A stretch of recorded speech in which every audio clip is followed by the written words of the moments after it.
देखो इसमें दिया है 3/5 के तुल्य वह भिन्न ज्ञात कीजिए जिसका हर 20 है। तो यहाँ पे भी सेम टू सेम वही चीज़ दी गई है, मतलब भिन्न हमें दी है 3/5। अब तुल्य का मतलब किसके बराबर ये होना चाहिए, तो यहाँ पे हमें दिया है कि हर, देखो हर इसको बोलते हैं, अंश इसको बोलते हैं, तो हर यहाँ पे 20 होना चाहिए। तो अंश में कौन सी संख्या आएगी, यहाँ पे बॉक्स बना दो। तो जैसे ऊपर वाला क्वेश्चन किया था ना हमने, सेम टू सेम उसी टाइप का क्वेश्चन ये बन गया। अब देखो यहाँ पे 5 से 20 हो रहा है, तो यहाँ पे मैं लिख देता हूँ 3/5। 5 से 20 होने का मतलब 5 के पहाड़े में 20 कब आता है, 5 गुणा 4 करेंगे तब 20 आता है। तो यहाँ पे मैंने 4 से गुणा कर दिया, तो यहाँ पे भी करना होगा। तो यहाँ पे कितना आएगा, 3 चौको ये हो जाएगा 12 और 5 चौको ये हो जाएगा 20। तो इसका मतलब यहाँ पे कितना आएगा, यहाँ पे 12 आएगा। तो 12/20 जो है वो 3/5 के बराबर होगा। बाकी अपने आंसर को चेक भी करना है तो यहाँ पे कर सकते हैं। ठीक है, कितना आ रहा है आपको दिख रहा होगा, 12/20 आ रहा है। तो काफ़ी सिंपल सिंपल से क्वेश्चन है, केवल आपको पहाड़े आने चाहिए। जैसे यहाँ पे 5 है तो 20 कब होगा, यहाँ पे अगर मैं इसको 4 से गुणा करूँगा तो यहाँ पे गुणा कर दिया तो अंश में भी करना होगा। बस इतना ही हमें इसमें करना है। तो सेम टू सेम देखो, जैसे पहला पार्ट हमने कर दिया, अब दूसरे पार्ट में यहाँ पे हमें दिया है, देखो यहाँ पे बी पार्ट में आपको बता देता हूँ। भिन्न तो वही होगी, भिन्न क्या होगी हमारे पास, 3/5। अब यहाँ पे केवल ये जो तुल्य है किसके है, अब यहाँ पे दिया है अंश में 9 आना चाहिए। ठीक है, अंश में 9 आना चाहिए। तो हर में क्या आएगा, यहाँ पे बॉक्स बना दो। तो आपको दिख रहा है, देखो पहले हमें दिया है संख्या 3/5। अब अंश में 9 आने का मतलब देखो अंश में यहाँ पे 3 है, तो इसको मैं किससे गुणा करूँ जिससे कि मुझे 9 मिले। तो 3 का पहाड़ा पढ़ना शुरू कर दो। 3 एकम 3, 3 दूनी 6, 3 तिया 9, मतलब 3 का गुणा 3 के साथ में करेंगे तब हमें 9 मिलेगा। तो यहाँ पे 3 से गुणा किया तो यहाँ पे भी करना होगा। तो 5 गुणा 3 करेंगे, कितना हो जाएगा, ये 15 हो जाएगा। इसका मतलब यहाँ पे कितना आ जाएगा, ये 15 आ जाएगा। बस यहाँ पे 9/15 हमारा आंसर हो गया। वैसे ही सी पार्ट में आपको यहाँ पे बता देता हूँ। देखो भिन्न तो यही है 3/5, बराबर यहाँ पे क्या दिया है, हर 30 होना चाहिए। तो देखो ये वाला होता है अंश, ये वाला होता है हर, तो यहाँ पे कितना आना चाहिए, 30 आना चाहिए। ठीक है, अब देखो यहाँ पे कौन सी संख्या आएगी अभी हमें नहीं पता। तो भिन्न है हमारे पास 3/5। अब देखो 5 का मुझे क्या बनाना है, यहाँ पे हर में 30 आ रहा है, मतलब 5 का मुझे 30 बनाना है। तो 5 का पहाड़ा पढ़ना शुरू कर दो। 5 तिया 15, 5 चौको 20, 5 पंजे 25 और 5 छक्के 30, मतलब 5 गुणा 6 करेंगे तब हमें कितना मिलेगा, यहाँ पे 30 मिलेगा। तो यहाँ पे 6 से गुणा किया तो यहाँ पे भी 6 से गुणा करना पड़ेगा। तो 6 तिया कितना हो जाएगा, 18। इसका मतलब यहाँ पे कितना हो जाएगा, ये 18/30 हमारा आंसर हो जाएगा। ठीक है, तो सी पार्ट हो गया। लास्ट जो डी पार्ट है वो भी हम आपको यहाँ पे बता देते हैं। देखो इसमें दिया है अंश 27 होना चाहिए, तो संख्या तो हमारे पास 3/5 ही है। और यहाँ पे देखो अंश हमें दिया है 27, तो अंश तो ये होता है, हर ये वाला होता है, तो हर मुझे निकालना है। तो हम कैसे निकलेंगे, देखो संख्या हमारे पास है 3/5। अब 3 का पहाड़ा पढ़ना शुरू कर दो। तो 3 गुणा 9 करेंगे तब हमें यहाँ पे 27 मिलेगा, जो कि आपको यहाँ पे दिख रहा होगा। तो यहाँ पे 9 से गुणा किया तो हर को भी 9 से गुणा करना पड़ेगा। ठीक है, तो 9 पंजे कितना हो जाएगा, ये 45। तो यहाँ पे आ जाएगा 45। तो बस ये भी इसका आंसर निकल गया। तो आपको दिख रहा होगा क्वेश्चन नंबर 4 भी यहाँ पे कंप्लीट होता है। अब देखो अगला क्वेश्चन क्या दिया है इसमें।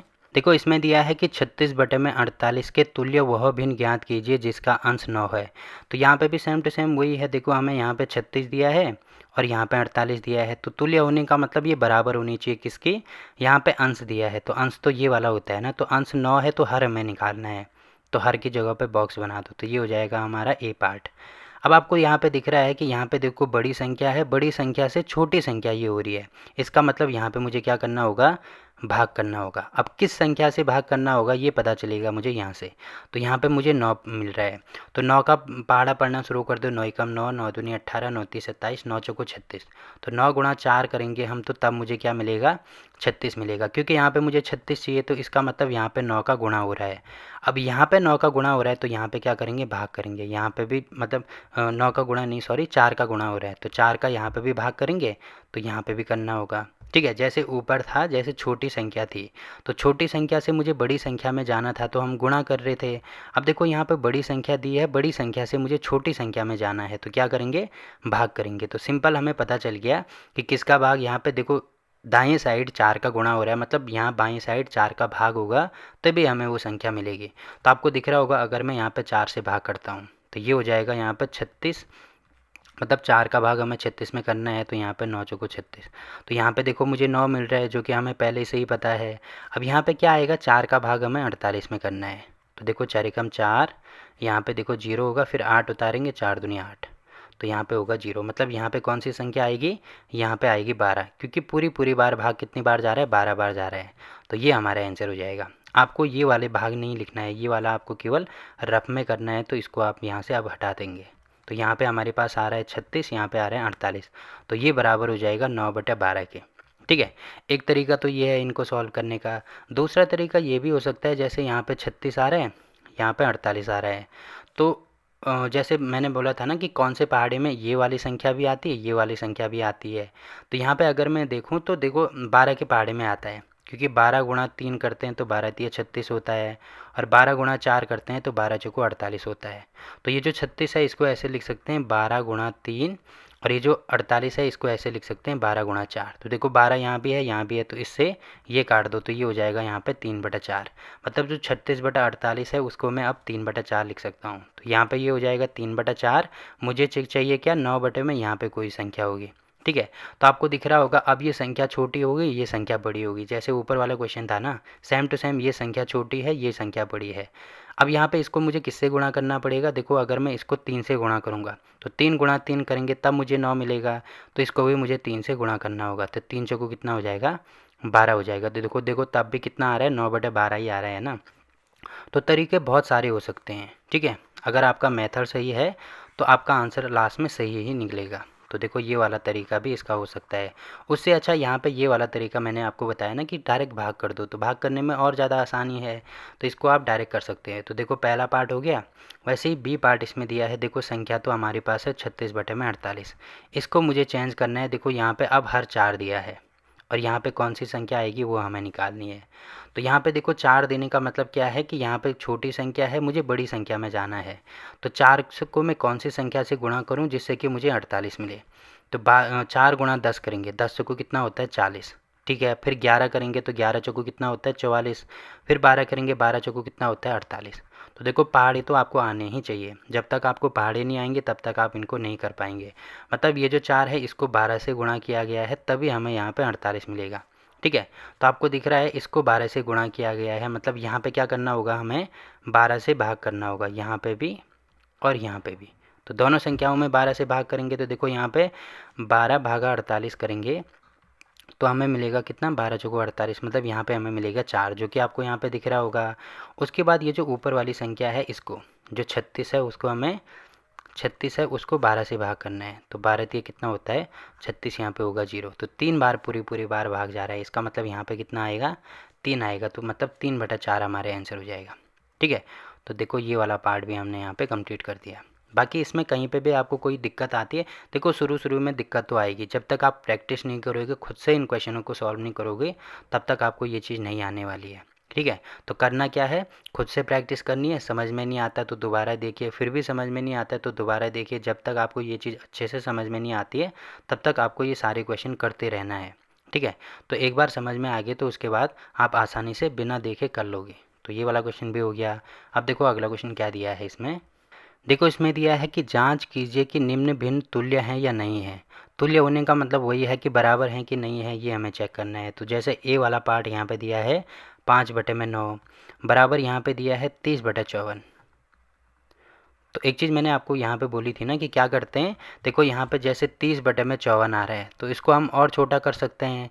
तो हमें ऐसी संख्या देखनी होगी जिसके पहाड़े में 30 भी आता हो और 54 भी आता हो। तो देखो 6 के पहाड़े में, देखो जब तक आपको पहाड़े नहीं आते तब तक इनको आप सॉल्व भी नहीं कर पाओगे। तो 6 के पहाड़े में आपको दिखता होगा कि 6 गुणा 5 करेंगे तो 5 छक्के 30 होगा, और 6 गुणा 9 करेंगे तो 6 9 कितना होता है 54 होता है। तो इसका मतलब यहाँ पे इसको मैं काट सकता हूँ, 6 से काटेंगे तो यहाँ पे हो जाएगा 6 पंचे 30, और यहाँ पे काटेंगे तो 6 9 54। तो इसका मतलब 5/9 ये हो जाएगा। या तो इसको ऐसे काट दो, या ऐसे भी समझ में नहीं आ रहा है तो जो 30 है इसके बदले में लिख सकता हूँ 6 गुणा 5। देखो 30 लिखो या 6 गुणा 5 लिखो एक ही बात है। और यहाँ पे 54 है तो 54 लिखो या 6 गुणा 9 लिखो एक ही बात है। तो देखो 6 यहाँ भी आ रहा है, यहाँ भी आ रहा है, तो इससे ये कट जाएगा, तो यहाँ पे आएगा 5/9। तो यहाँ पे आपको दिख रहा होगा ये है 5/9, इसको 6 से काटेंगे तो यहाँ पे हो जाएगा 5, और यहाँ पे हो जाएगा कितना 9। तो ये बराबर आ रहा है 5/9 के। तो देखो दोनों बराबर आ रहे हैं ना, इसका मतलब क्या है, ये तुल्य है। तो यहाँ पे लिख देना तुल्य हैं, ये ऐसे लिख देना हाँ तुल्य है। तो देखो पहला पार्ट हो गया, वैसे ही सेम टू सेम दूसरा पार्ट भी करेंगे। तो यहाँ पे मैं बता देता हूँ, बी पार्ट हमारे पास क्या दिया है, 3/10, 3/10 बराबर है 12/50। तो यहाँ पे हो जाएगा 12/50। ठीक है।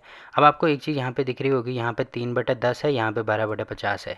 अब मुझे ऐसी संख्या देखनी होगी जिसमें 12 भी आता हो और जिसके पहाड़े में 50 भी आता हो। देखो इसमें केवल 2 ही है, 2, क्योंकि अगर मैं 2 का भाग इसमें करता हूँ, जो 12 है इसको मैं 6 गुणा 2 लिख सकता हूँ, और जो 50 है इसको हम 25 गुणा 2 लिख सकते हैं। तो यहाँ पे आपको दिख रहा होगा, इससे इसको हम काट सकते हैं, मतलब यहाँ पे आ जाएगा 6/25। ठीक है। तो इसके बदले हम यहाँ पे 6/25 लिख सकते हैं। अब देखो इसको और छोटा तो हम नहीं कर सकते हैं। क्यों नहीं कर सकते हैं? क्योंकि कोई संख्या ऐसी नहीं आती जिसके पहाड़े में 6 भी आता हो 25 भी आता हो। तो देखो ये दोनों बराबर हैं क्या? ये दोनों बराबर नहीं है, इसका मतलब ये तुल्य नहीं है। देखो एक तरीका तो ये है इनको सॉल्व करने का। दूसरा तरीका ये हो सकता है, देखो अगर आपको ये ऐसे भी समझ में नहीं आता है तो ऐसे कर दो इसको, जैसे यहाँ पे ये 3 है ना, तो 3 से मुझे कहाँ जाना है, 12 में जाना है। तो कब जाएंगे 3 के पहाड़े में? देखो अगर मैं 3 गुणा 4 करता हूँ तो 3 चौको कितना होता है, 12 होता है। तो यहाँ पे मैंने अंश में 4 से गुणा कर दिया, तो हर में भी मुझे 4 से गुणा करना होगा। ठीक है। तो आपको दिख रहा होगा यहाँ पे हर में क्या आ रहा है, 50 आ रहा है। अब इसको गुणा करके देख लो कितना आता है, 3 चौको ये हो जाएगा 12, और ये हो जाएगा यहाँ पे 40 बराबर, ये हो जाएगा 12/50। तो देखो ये दोनों बराबर हैं क्या? बिल्कुल भी बराबर नहीं है। इसका मतलब क्या होगा, इसका मतलब यही होगा कि ये दोनों तुल्य नहीं है। तो यहाँ पे लिख देना तुल्य नहीं है। ठीक है। तो 2 तरीके मैंने आपको बताए, जो भी तरीका आपको अच्छा लगा उससे आप सॉल्व कर सकते हैं। जैसे ऊपर वाला ये वाला क्वेश्चन था ना, तो इसमें भी आप वैसे ही लगा सकते हैं। जैसे अगर आपको ऐसे गुणा नहीं करना है तो यहाँ पे भी आप ऐसे कर सकते हैं, मैं बता ही देता हूँ। यहाँ पे भी देखो, यहाँ पे आपको दिख रहा है 5/9, ठीक है, बराबर यहाँ पे दिख रहा है 30/54। तो मुझे क्या करना है, देखो 5 से मुझे 30 में जाना है। तो 5 के पहाड़े में 30 कब आता है, जब 5 गुणा 6 करते हैं। तो 5 6 के 30 होता है ना, तो यहाँ पे 6 से गुणा कर दिया, तो यहाँ पे भी करना होगा। तो अब देखो ये कितना हो जाएगा, 5 6 के 30 ही हो गया, और ये हो जाएगा 9 6 का 54। तो यहाँ पे देखो 30/54 और 30/54 दोनों बराबर आ रहे हैं ना, इसीलिए ये क्या है, तुल्य हैं। तो एक तरीका ये है, दूसरा तरीका ये है। तो जो भी आपको आसान लगता है उससे आप इनको कर सकते हैं। ठीक है। मुझे तो अभी ये वाला तरीका आसान लग रहा है, ये वाला।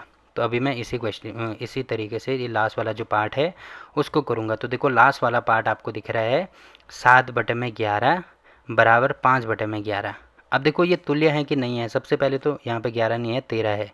सबसे पहले तो आपको दिख रहा होगा यहाँ पे 7 है, यहाँ पे 5 है। तो देखो इसको और छोटा नहीं कर सकते हैं ना, क्योंकि कोई भी संख्या ऐसी नहीं है जिसके पहाड़े में 7 भी आता हो, 13 भी आता हो, और कोई भी संख्या ऐसी नहीं है जिसके पहाड़े में 5 भी आता हो, 11 भी आता हो। तो ये बराबर नहीं होंगे, तो इसका मतलब ये भी तुल्य नहीं है। यहाँ पे लिख देना तुल्य नहीं है। ठीक है। तो ये भी बराबर नहीं आ रहे हैं। तो देखो क्वेश्चन नंबर 6 भी यहाँ पे कंप्लीट होता है। ठीक। अब देखो यहाँ तक किसी भी क्वेश्चन में अगर आपको कोई दिक्कत आती है तो आप कमेंट करके पूछ सकते हैं।